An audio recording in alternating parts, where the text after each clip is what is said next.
Alright, this is just after waking up. This is the first thing I did. There's a couple different options that people recommend. You could either lay on your back or your stomach. I tried the stomach thing first. I'm doing a lot of trial and error to see what helps relax my back the most. This doesn't really work for me. My back seems to be under too much stress in this position. There's the first position where you lay flat, then you can go up to this position and then go all the way up higher on your elbows and then eventually push all the way up with your hands. So I stayed in this position for 5 minutes, just really focus on letting my lower back relax fully. So in this position, there's a couple things I could do. After a while, after my back relaxes, I'm trying to realign my pelvis. This is a push pull. I'm pushing on one leg and pulling on the other, and it's supposed to realign your pelvis. So I did each hold for about 5 seconds, pushing with one leg and pulling with the other, and then you switch back and forth and do it however many times you need to until you feel a little bit better. And then this is also supposed to help you squeeze your knees together with your fists, and it's supposed to help your pelvis realign. So what I'm doing here is I'm using a peanut, or this specific device is called a rad roller. I'll put the link in the description where I bought it on Amazon.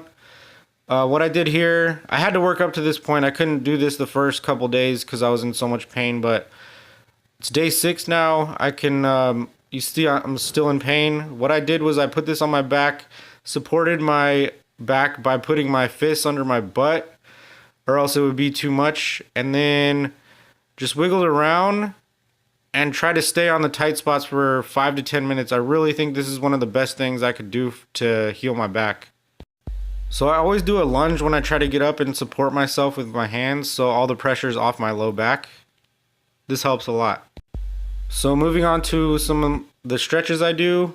This stretches out the low back, the QL muscle, and this is one of my favorites to do. It really loosens everything up.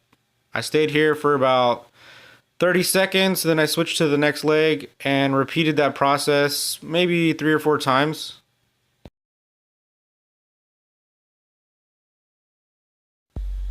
Here's a variation of the low back stretch. I learned this in physical therapy. This just hits a different part of the, I guess, the butt muscle and then the low back. I just keep trying different things, see what's working. This seems to help a little bit. And same thing, I tried to do each stretch for about 30 seconds, then switch. And then I moved on to the figure 4 stretch. This one I'm really tight in, so I know I need to do it. I tried to stay here for 30 seconds to a minute, and I repeated this, I think, 3 or 4 times as well.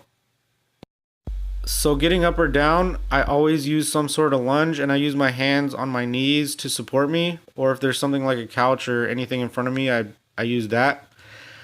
For the hamstring stretch, I leaned all the way back, put all the weight on my heels until I felt a stretch in my hamstrings, and I stayed here for about a minute.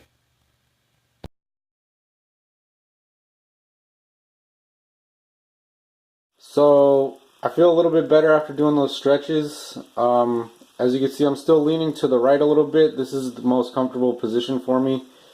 My back is still in a lot of pain, all the way up to my mid back and down to my low back. My muscles just feel like they're inflamed and hard, and it just kind of sucks to get up and down and try to walk around still, but it's getting better. Still taking muscle relaxers 3 times a day, and then I'm on naproxen 3 times a day, and hydrocodone is needed.